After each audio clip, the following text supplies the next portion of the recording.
right. What are we? Are we episode 10? Are we? Yeah. Oh, wow, double digits. Well, let's just jump right in. Sure. To episode 10 of Love Yourself. And yes, we've made it to the double digits. We are. We should have a cake or something. We really should. I was going to say birthday party, question mark. But next time. Maybe I might be reaching here. Yeah, I think maybe when we're in the teens. Okay. I'm going to hold you to that. So we have been being very silly once again in the library, making videos. That's what we do. We really hope someone else gets a chuckle, that it's not just us.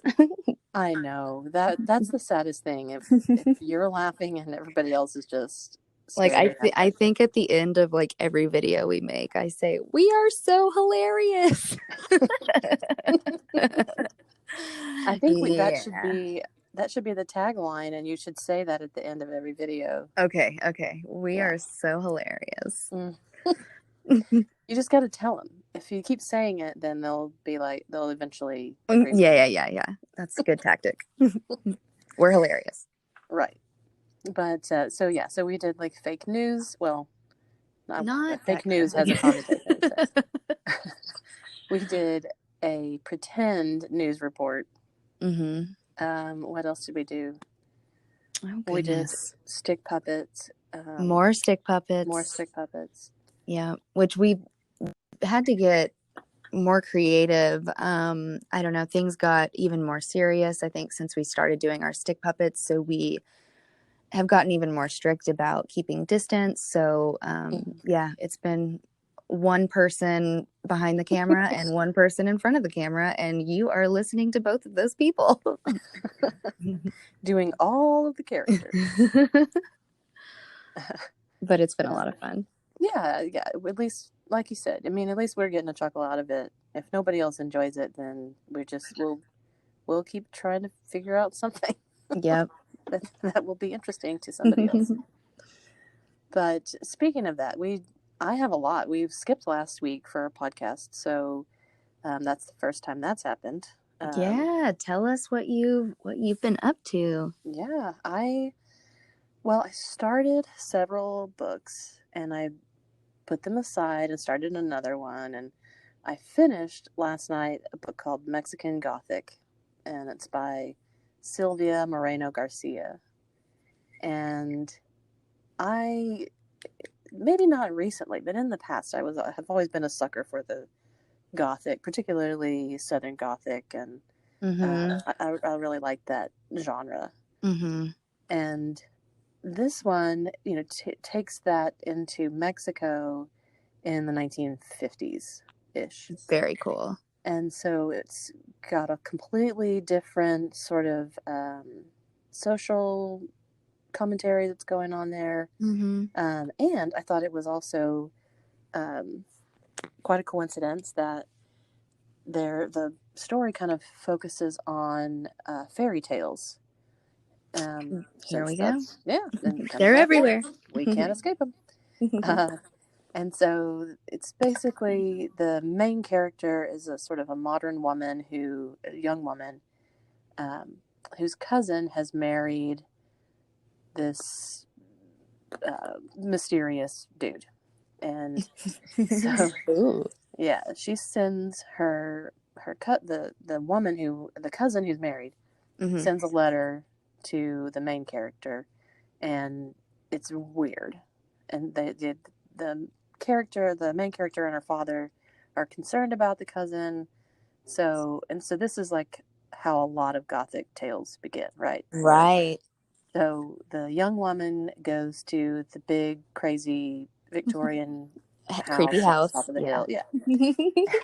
And weirdness, of course, ensues. And so I was sort of up and down with it. At first I was intrigued with the fairy tale stuff. I thought, well, that's, perfect for our theme. But then it just seemed like it kind of followed too closely to the traditional Gothic story. and it wasn't all that surprising. But then at the end, it really takes a big twist. So, okay. So yeah, I would recommend it if that's your genre for sure. Cool. But the couple of books that I set aside before picking that one up, the first one was Midnight Library by Matt Haig. And I hadn't read anything of his before. And all of these books that I'm talking about right now are galleys, so they're coming out later this right. summer. But coming out soon, but they're not quite out yet. But Midnight Library was just way too depressing for me. It's about a girl who's, and this is not a spoiler, it's the summary, apparent right? from the very beginning that she wants, or she's considering committing suicide. And I mean, already. Yeah.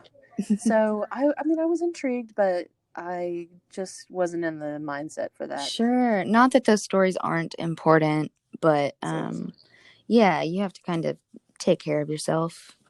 Yeah.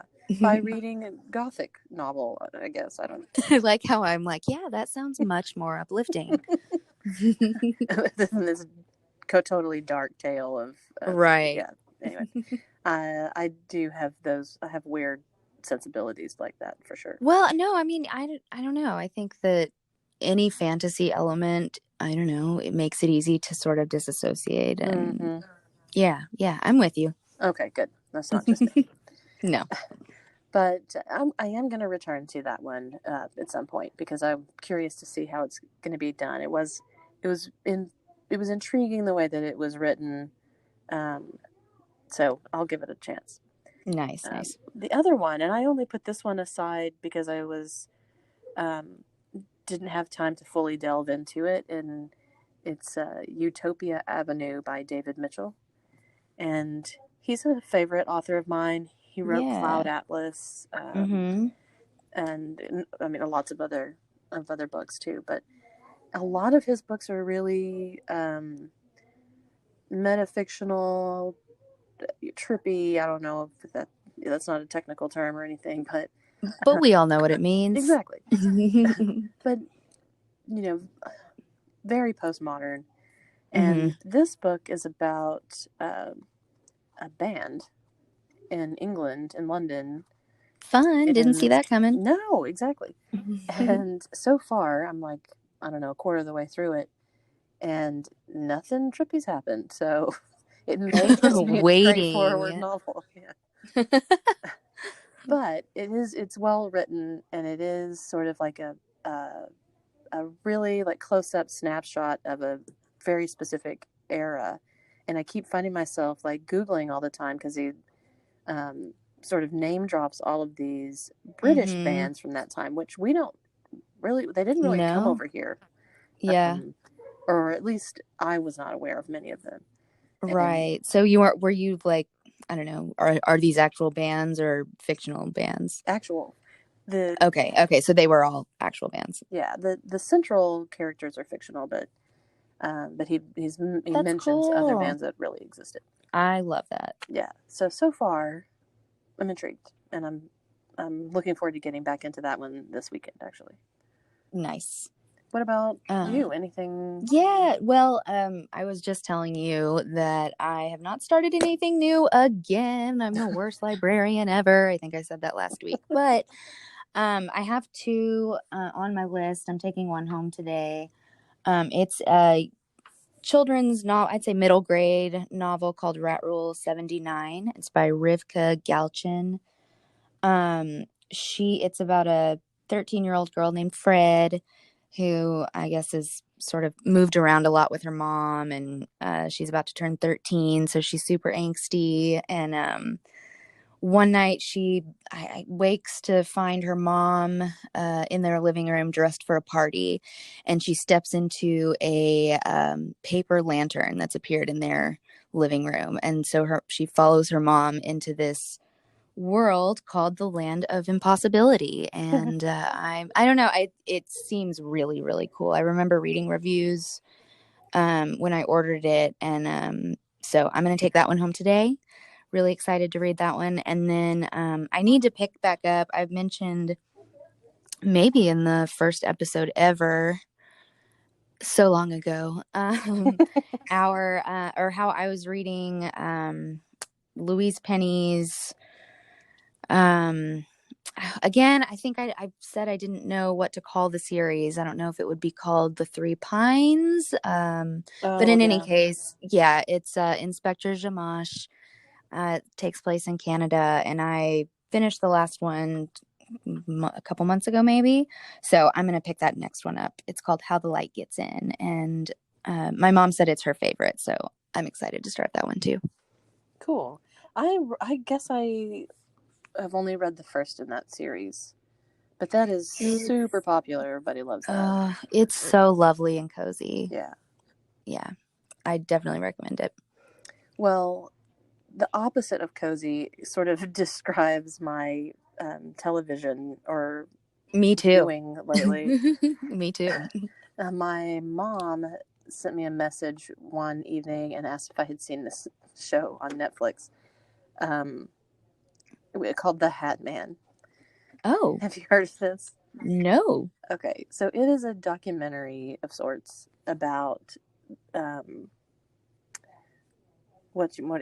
sleep paralysis is the term. Oh my gosh, that concept is so horrifying. Yes, and so I have suffered from this, and so my mom, was asking if I had seen this. She didn't watch it. She was like, I don't want to watch that. Right. But it actually it's not a good documentary. It is the people that they choose to interview do not come across as super authoritative about about the whole thing. So the Hat Man, and I had never heard that term. I've looked up a lot of stuff about sleep paralysis, but the Hat Man apparently is this figure that appears to people when they have sleep paralysis, and all of these people all over the world and for years and years describe this same looking figure. So is it more, sorry to interrupt, is it more stories from random people who have seen this Hat Man, or yes. is that what you kind of mean by? Yes, that's exactly what it is. And so it's kind of funny actually to watch, but the concept of it is not funny, right? But yeah. And when I had sleep paralysis, I sometimes had a feeling that there was somebody in the room or a figure, but it was never a person wearing a hat. So were you ever able to see anyone, or it was just a feeling? It was more of a feeling, or it was just a dark shadow, not like it. Anyway, and no hat shape at the top of the shadow. That's super bizarre. I wonder what kind of hat. Did they talk about what kind of hat?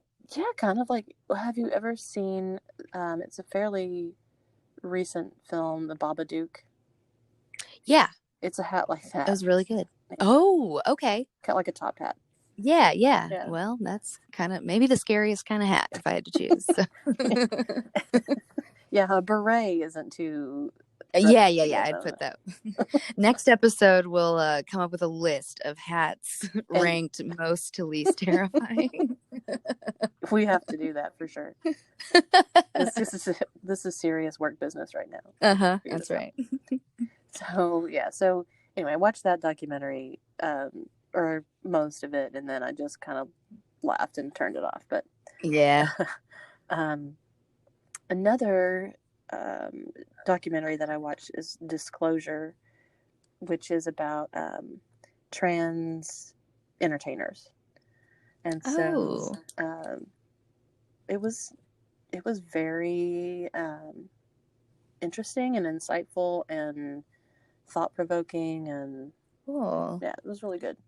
Did you say that one's on Netflix as well? Yes, I believe Netflix. Cool. I'll have to look at that one. Yeah, and then I watched several things, like Unsolved Mysteries. There's a new versions of, or new episodes. I have that jotted down as well, because we have talked about this. Yes, and I loved that when I was a kid. When it was on in the 90s. It was like we would sit down and watch it and try to solve the mysteries for sure. Yep. Or not try. We did. We knew the answers to all of the. Right. But the new series is good, and that Did you watch all of the episodes? I can't remember. Yes, there's 6 episodes. You did. Okay. I watched them all. Yeah, I watched about half. I was gonna specifically recommend episode 1. Like, if you don't watch any of the, I mean, I don't know. I guess you can speak for the others, but I thought the first episode was, I mean, it was such a doozy. So many questions. Super mysterious. Yeah, just as it suggests. Very unsolved. And it was, I think they reopened that case, right? I think so. Yeah. So hopefully, it's one that could potentially go all the way to the top, and it's really interesting. Well, and that sort of, I was in the mood after watching that for a podcast. It's not a new podcast. It's been around many episodes, but it's called Morbid, and it's like a true crime podcast. Yeah, I've heard of it. And I've never listened to it though. One of the most recent episodes, I want to say it's like 151 or something like that, is about a woman who went to like a grown-up sleepover at a friend's house, and ended up in the morning she was dead in the backyard, and they don't know what happened. And they don't know what happened, but it was my goodness, very poorly handled. And oh, that's so frustrating. Yes, and that one too. Unfortunately, I feel like that's the case a lot.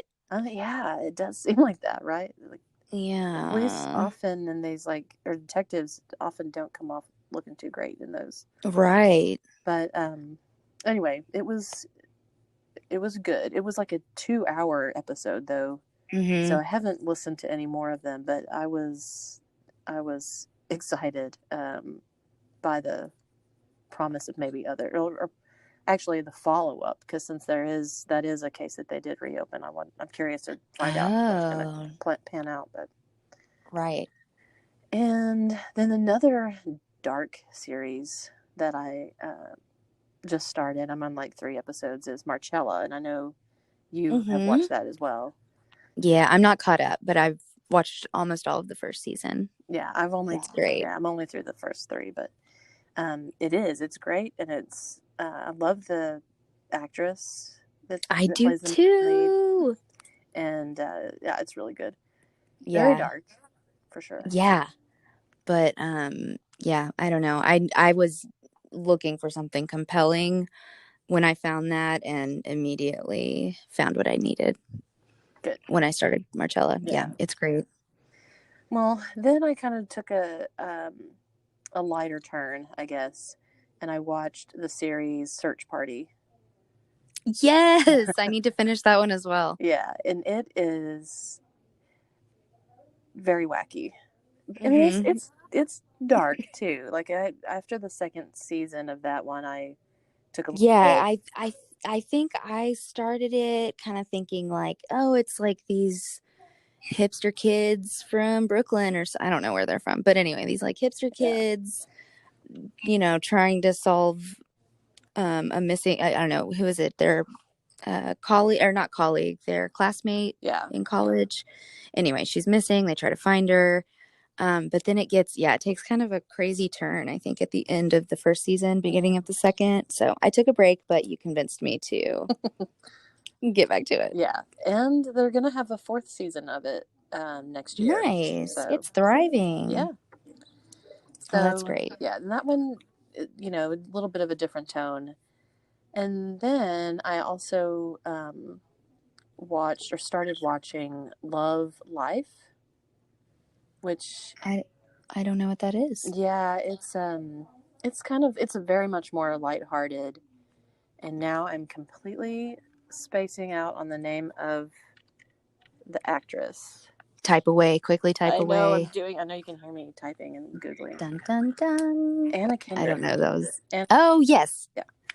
So, she plays the lead. Is it on HBO? Yes. Yes. Okay, I've not watched it, but cool. Yeah, so it was pretty cute. And I think the way that it's going to go is that each episode is a different boyfriend or relationship or something. Oh, that's fun. Yeah, so we'll see. Yeah. And then the last thing I'll mention. Oh, go ahead. Go ahead. Yeah, the last one I'll mention is a stand-up special.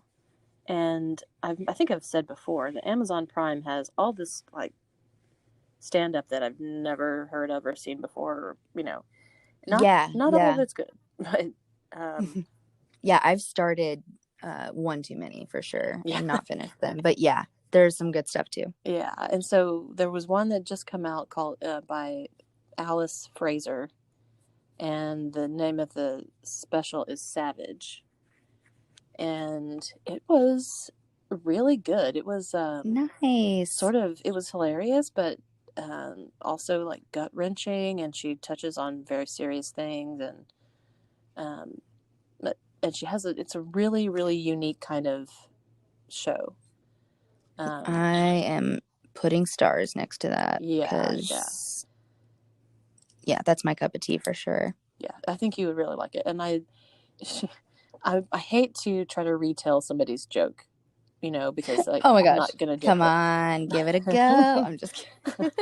But at one point, she's talking like this is how she kind of twists it. Like she's talking about like all of the the things that women go through, the particular stresses that women have, right? And then, so the joke is that she's kind of been talking about very serious stuff, and then she twists it. So she says something about I hate that women have to walk to our cars with the keys between our knuckles, because we're having to right. be all the self-defense stuff. And she says, and there's always the one key that you don't know what it goes to. And then she says, and you never know when you'll come upon the thief whose heart it will unlock. And I just like that kind of thing where that's great. Yep. There's a lot of levels to that. Exactly. So, and any lady who's walked alone in a parking lot or parking garage can laugh at that. Yep. And I still have not come across the one whose heart it will unlock. But yep. I hope I don't have to. No. Yeah, I can go without that relationship. That's great. I might watch that tonight. Yeah, definitely. I need a laugh. I need a laugh partly because I've been watching all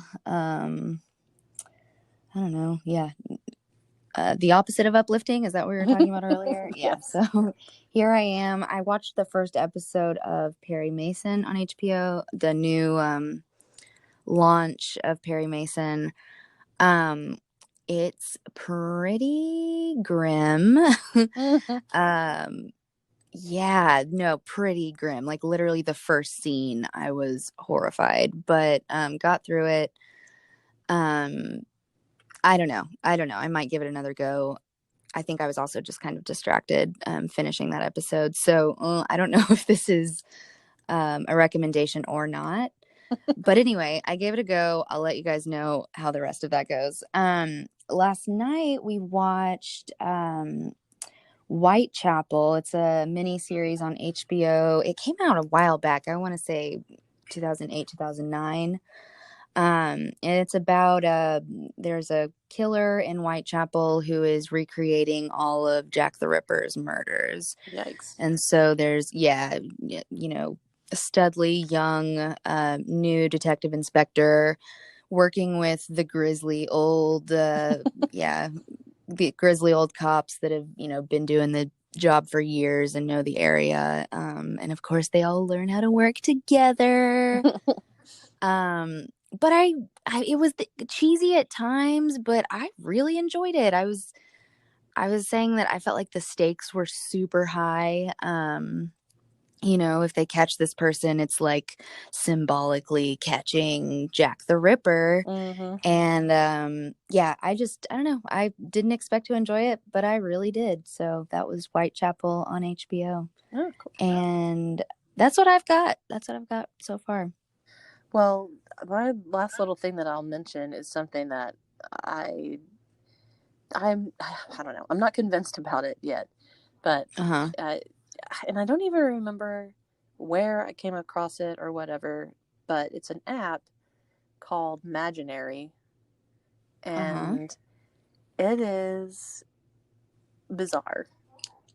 But in an interesting way. It's you open the book, basically. It's like you're reading a book, but you're in it, and you sort of play a part in it.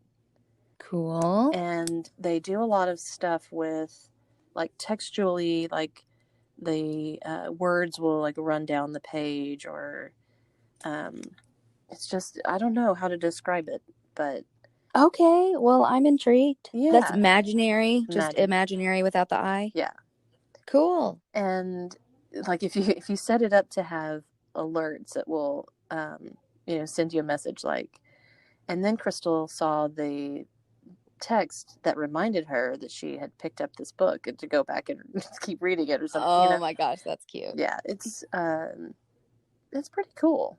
And it also seems like it may be a little creepy. There's some mysterious stuff going on. Okay. Like, for example, in one part there's a character in a clearing, and when they go through the hedge that's at the edge of the clearing, they just come back across on the other side of the clearing, so they like are in a loop, right? So and so you're supposed to do something to get them out of it. And so you have to kind of you interact with what's on the page and everything too. I mean, it's kind of like a game in that way, where this is super cool. Yeah.